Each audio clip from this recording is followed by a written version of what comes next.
Breaking news, Nigerians.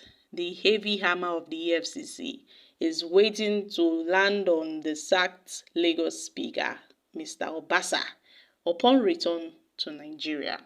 Yes, it's obvious that his impeachment has exposed a lot of shady deals about him. The Lagos State House of Assembly was impeached on Monday, Mr. Obasa, for spending 43.5 billion of state funds on luxury backup vehicles, and the EFCC, they are also looming, so he should better brace himself for a bumpy ride with the anti-draft agencies as they are patiently waiting. The EFCC, they are patiently waiting to seize him and to grill him immediately he arrives in Nigeria from the United States of America.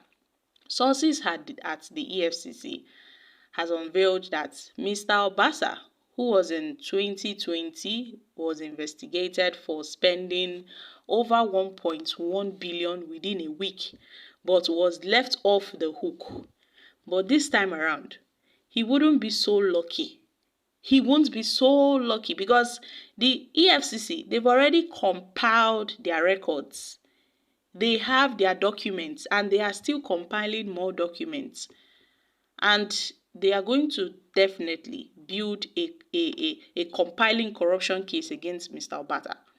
And he will not be able to wiggle his way out of this. He will not be able to come out of these allegations. So soon, he may not be sleeping in his bedroom. Soon, the heavy hammer of the EFCC will fall on him. At this point, Mr. Obasa's shady dealings and lavish spendings rattled the state legislators that they should immediately impeach him on Monday and swiftly replaced him with Majisola Miranda, endorsed by the Governor's Advisory Council. And to further compound his case, Mr. Obasa has lost whatever shred of good standing he has with Mr. President, somebody who would have shielded him from this corruption case. But no, Mr. Obasa has lost every shred of good standing he has with Mr. President. And sources close to the Chief of Staff, Femi Gabajamila, said he ignored Mr. Obasa's calls multiple times, indicating a deliberate effort to fence him off and to deprive him of any access to the president. So Mr. Obasa currently will carry his cross alone. He will carry his nobody will come and bail him out. Nobody will stand for him. Nobody will speak for him. It is unclear whether Mr. Obasa would be returning from the US to resume as a floor member, given that he has been stripped of the protection and the political backing he used to have. And sources at the EFCC have noted that Mr. Obasa was guaranteed of cooling off behind bars due to the volume and the strength of their case. He will have to prove his innocence to the trained detective handling his case. They've already compiled it all, and they are no longer waiting to make move on him. Once he lands in Nigeria, the first thing they will do is to go and pick him up, because they wouldn't be having any political interference at all. Nothing will be blocking them from arresting him. He won't have any immunity anymore. His immunity has been stripped of him. Although the spokesperson for Mr. Obasa did not really grant a request for comment about when the former speaker will be returning to Nigeria or discuss any potential encounters with the anti-draft agents upon arrival.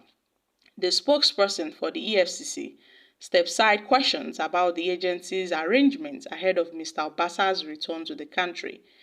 And Femi Gabajamila also declined comments about his interactions with Mr. Obasa since the Monday's impeachment. My country people, a lot is going to happen. We are going to see, so many dramas. So many dramas will unfold in our very eyes in Lagos State. And currently, Mr. Obasa is on his own. This is just the truth. Mr. Obasa is on his own. But then, how come the heavy armor of the EFCC is so eager to fall on Mr. Obasa that was impeached just yesterday? Meanwhile, Yahaya Bello, whose corruption cases has brought debates in the mouths of many Nigerians, the heavy armor of the EFCC, we've not seen any heavy armor yet, but they are so eager to land their hammer on Mr. Obasa. When they see all this selective justice where they go on for this country, this Nigeria, sometimes person go just dey look wetin dey happen. It's so unfortunate that all these things are going on. I mean, not that I have any case against Mr. Obasa or Mr. Yahaya Bello, but then the EFCC, their own dey their body. E be like say they know people wey dey pursue, and they know people wey they need dey pursue.